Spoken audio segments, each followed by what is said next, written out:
All right, welcome everybody. I have no idea why that keeps changing. So I'm going to talk a little bit about some of the blue team stuff I did. I worked at a hospital with about 2,000 or so employees before my current job. I'm currently a network security engineer at Hurricane Labs, doing a bunch of firewall stuff. So this is me. I'm on Twitter and about 100 other different mediums, so I'm not hard to find. I have my own blog, I have 3 wonderful children, and I live about an hour and a half from here.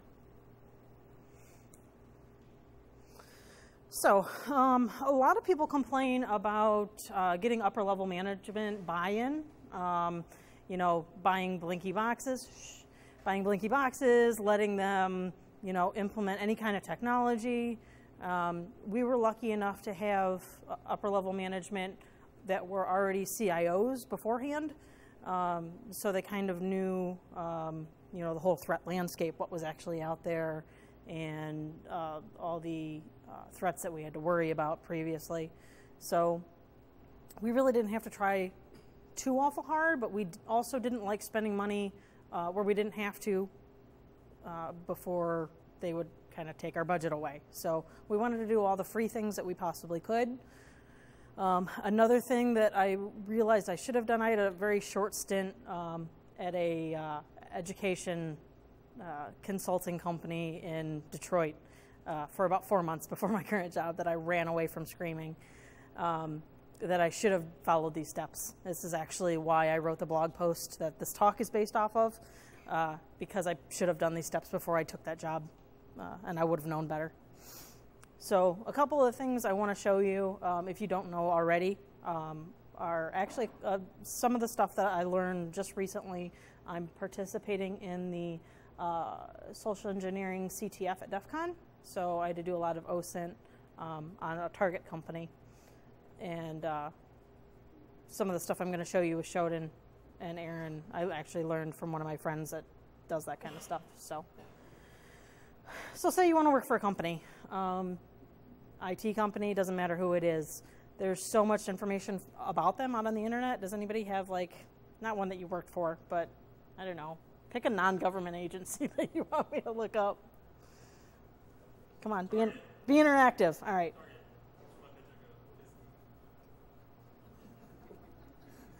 What did you say? OEC. OEC. No.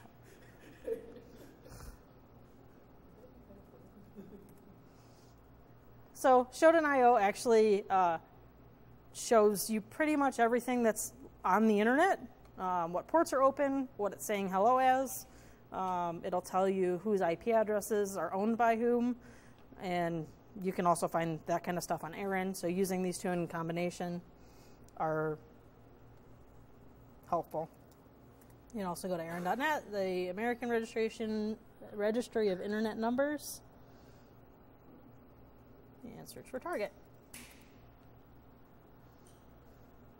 You can see that, right? All right.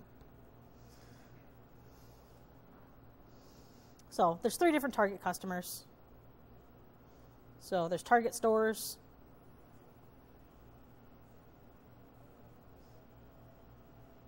You can see where they're based out of. You can also see their related networks. So they have an entire /16 dedicated to them. And we can actually take this range in Shodan and see what they have out on the internet, if it works. Sometimes Shodan doesn't work. It's not the most reliable. Come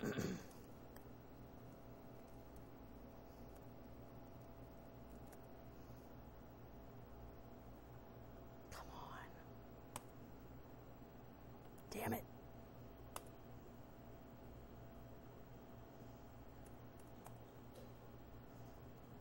All right, it's not being very helpful.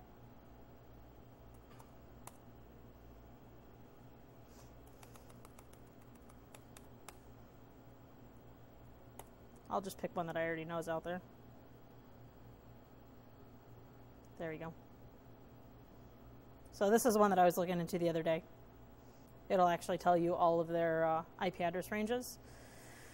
Maybe Frontier doesn't have anything on the internet, but I doubt it unless they got somebody new. I haven't looked at any of their stuff recently, but so you can actually see, this is a web server.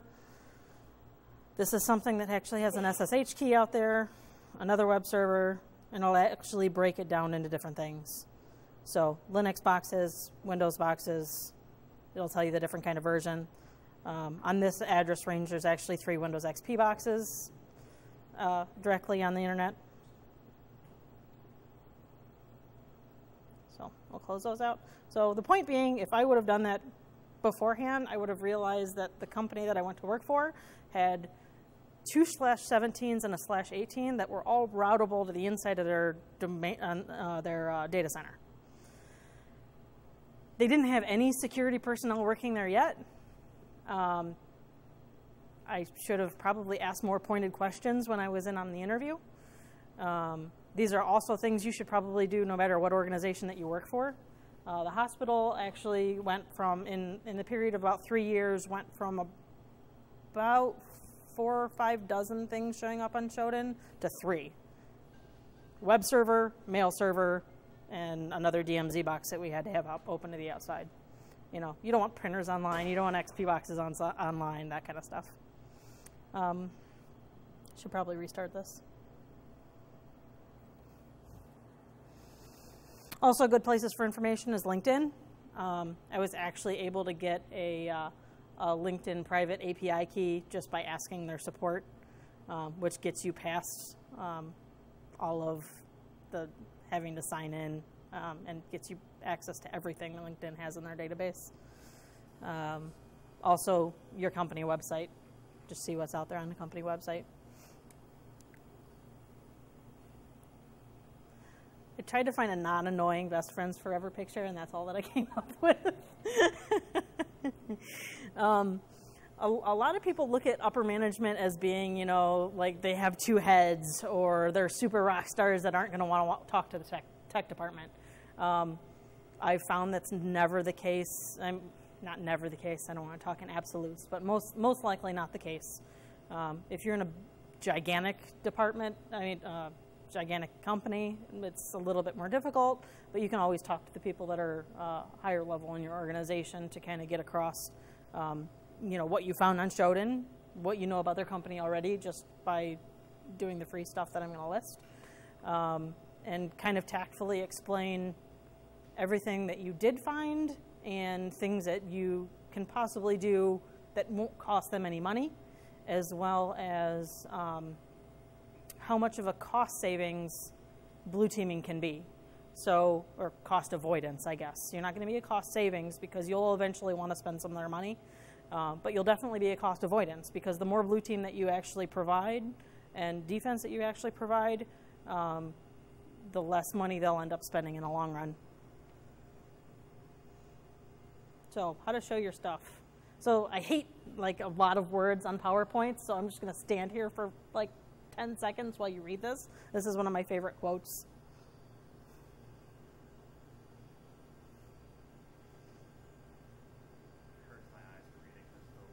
Does it? Ah, crap. I'll read it for you. Thanks. I didn't know it was doing that. Many attacks on internet and network systems have no particular target. The attacker simply sends a large broadcast that uses any unprotected system as a staging point, so botnets, from which to launch an attack. Using computers without basic protections, like firewall, antivirus software, and user education, not only affects your business, but many other businesses as the virus is spread around the internet. Your system's lack of protection makes you a target. It can destroy your computer, your network, and contribute to a virus distribution that slows or halts portions of the internet. All of us who use the internet have a responsibility to help create a culture of security that will enhance consumer and business confidence. But most importantly, failing to heed best practice advice could hurt your company significantly. A lot of companies don't follow best practice advice, otherwise you wouldn't see all the breaches that you do every other week. And we're going to go over some of that. I realize a lot of the best practices are difficult to do in large environments, but it's not impossible, and it's definitely something that they need to do. So I have a bunch of slides of free and easy stuff. Trial vulnerability scanners. So Nessus, Nexus, Qualys, whatever you want to do. There's a couple free ones out there, but these have trials. Download the trial, run a scan on your network, show them what you found. If you're full of high vulnerabilities, you know it's going to be worth your money to either buy the vulnerability scanner. I mean, a lot of places do vulnerability scans once a quarter. Some people do it once a month. And right, for the free one. Yeah. But the fact that you can look up that stuff. What? Right, yeah, you can still do a small chunk of your IPs and at least give them a proof of concept. And honestly, it's not that much money. It's like $3,000 or something for an unlimited license or something like that. I can't remember. It's not a whole lot. Per year. Which is, yeah, is cheaper. Other things, if you're a Windows environment, best practice group policy objects. I was a Windows admin for a long time, and I hate group policy with a passion, but boy, can it save you a lot of headache. Disabling guest accounts, you can rename the admin account, you can do stuff with the way Windows stores your hashes. There's a million different ways that you can do group policy best practices. As few as possible domain admins. Another thing that you see is everybody in IT gets domain admin because their software needs to be installed on everything, and they can't tell you what exact permissions it needs. That's a horrible idea. People that have domain admin privileges should know exactly what it's capable of, and a lot of the times they don't. This is an awesome blog post. Fix everything on this list. It's the top 5 ways they get domain admin. So I think there's, gosh, I can't even remember what all 5 of them are because I haven't had to do Windows in a year. But that link's on the blog post too, and I can give it to you later if you need it. EMET is huge thing that you can do on all Windows boxes. And free. I know it's from Microsoft, but it's a good piece of software. Install that on all your Windows boxes, servers, desktops, whatever. We installed it on over, 2,500 end devices and had a handful of issues and you can control it with your policy. You can go in and say, I don't want EMET to run on this particular EXE, and you're fine. What's another good one? Lockdown logins over HTTP. You always want to be logging in over HTTPS. If you have HTTP available, you want to do an automatic redirect. Don't store, a lot of this is common sense. Don't store plain text passwords, but a lot of people do that as well. The one place that I was at, that's what they had. They had a ticketing system, and that's where all their passwords were at. No open Wi-Fi, which is very common. Trying to think of the website.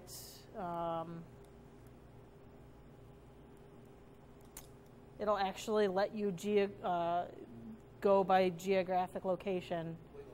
Yeah, Wiggle. That will let you go by geographic location or MAC address or whatever and show you what open SSIDs are out there and the MAC address of what's broadcasting. Patch your SSL, and another free one is we were a Cisco shop, it was really easy to script, but no shut ports that are unused, so nobody can just walk up and say, hey, I'm on VLAN 1, which a lot of people leave their default stuff on, and then set up port security, so nobody can unplug the secretary's PC, plug in their device, and have it automatically work. It should just automatically shut that port down. How am I doing on time? All right, I have a little bit. All right, I have to talk really fast. Set up centralized logins for your network. It's a lot easier to manage if you have employees leave. URL scan is something that you can set up on IIS boxes that prevent people from throwing, random obscure URLs at your box and trying to crash IIS. Encrypt everything that can move. There's a bunch of different things that provide network device configuration, backups. I know a lot of firewall management packages do it. I can't remember offhand. I think Rancid is what we used to back it up. It did it automatically. Patch your Linux boxes. A lot of people forget about those because they're unhackable, but they also need patch too. And then always regen your SSH keys from default. That's a really cool thing I can show you on Shodan. That long, gigantic SSH key right there is a default SSH key because you can actually paste that into Shodan, and it has 127,000 devices with that same SSH key. All over the place. Germany, US, Spain, United Kingdom, all over the place. And it's a Linksys router.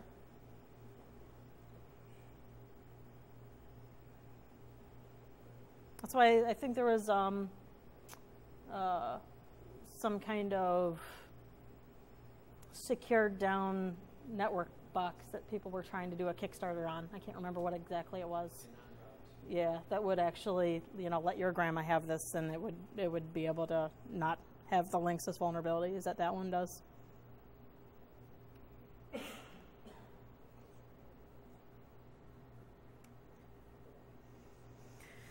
So this is free and not completely easy.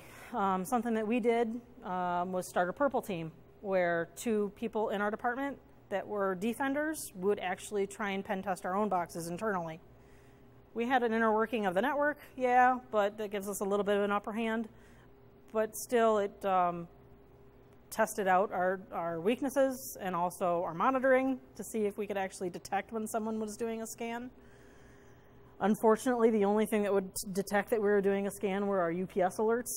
It would send 500 emails if we did a scan that was unwarranted. Different local admin passwords. There's actually scripts out there that you can run. It's not necessary, but it's nice to have every individual server have its own local admin password, because you don't want somebody to get the hash for your domain, well, not domain controller, but one of your file servers and be able to log into your SQL box. And least privileges. That's always a given, but never easy, especially if you have a bunch of different software packages. We were in healthcare, so not only did we have a whole bunch of different software packages, the people who wrote it had no idea what it needed. And this is cool. I like this. I'm going to use this in my DEF CON slide too. Oh, you can't read it either. All men must choose between 2 paths. Good is the path of honor, heroism, and nobility. Evil, well, it's just cooler. And this really goes along with the whole blue team, red team thing. Everybody wants to be a pen tester because it's cooler. But we're going to be the heroes if you're going to do the blue team stuff. Nobody thinks it's cool, but it's really, nobody thinks blue team is cool. I do. What is it? Douglas does. Yes. Did you ever heard the golf drive for show, putt for dough? No. All right. Why? Because it's not cool. It's always the stuff that's not as cool as it. Right. That's not work. So, segmentation. It's another thing that can or cannot be for you depending on your environment. But the love of God, have a DMZ behind a firewall.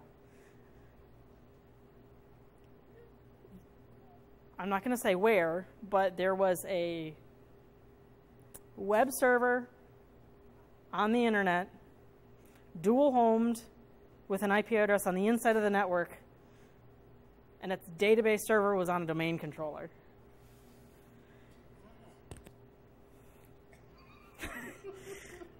That's never fun.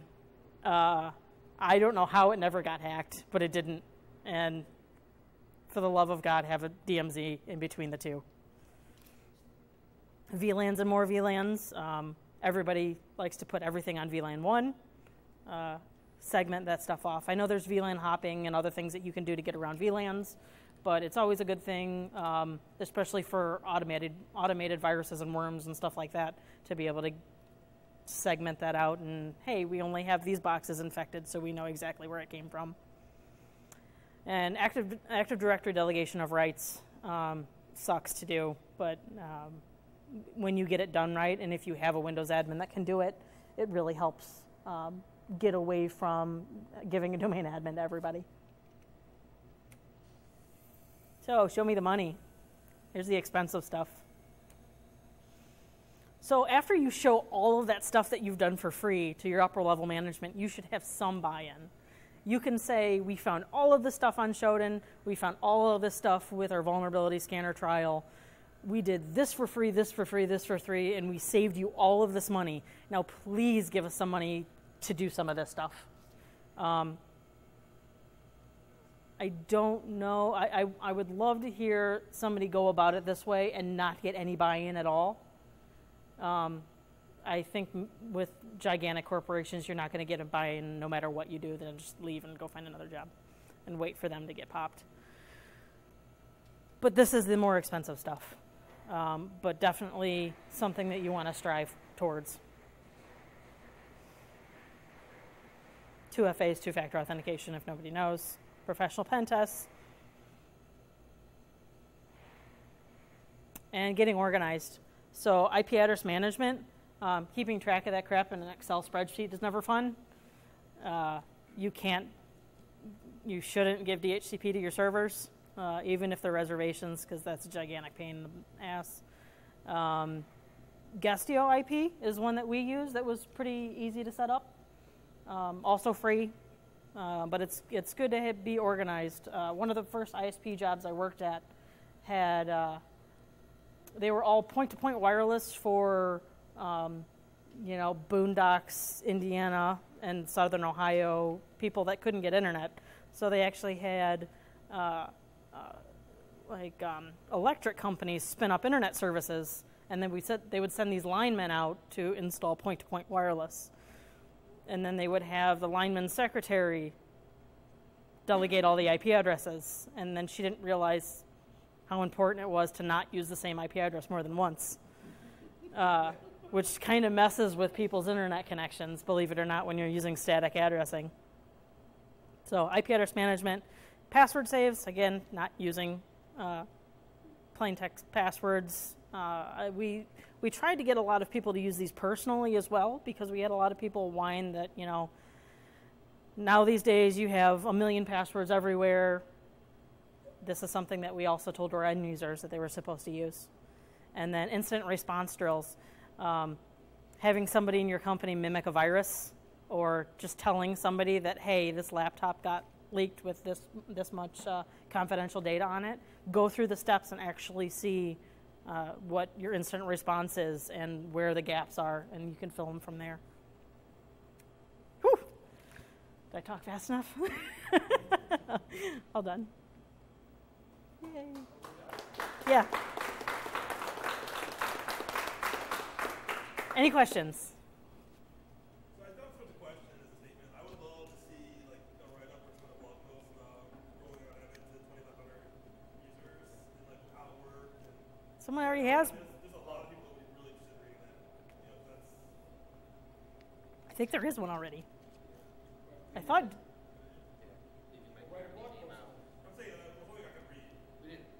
I thought Dave wrote one, actually.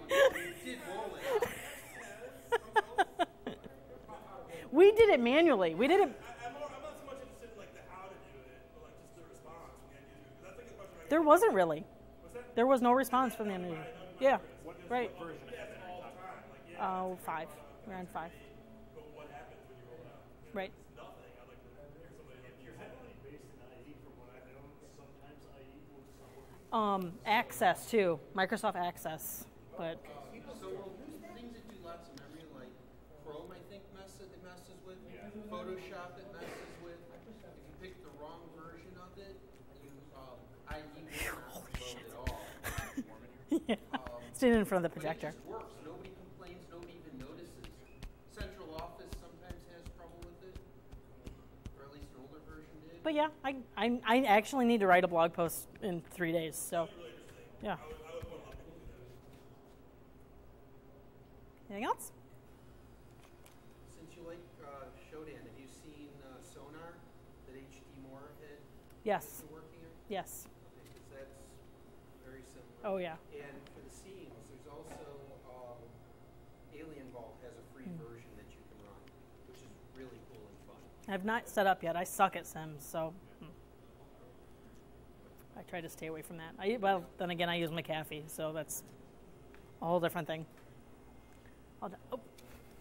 Big says blue team can be sexy as hell. Who does? Mick. Oh, yes. Totally. Have you seen Mick? Well, they go 3 hours each way to my party, so I don't know that. I would have heard 3 hours. I'm totally coming to your next party. Totally. Blow it out. But it's not like what you think. It's not like a cool point for adults. Like, because I have kids.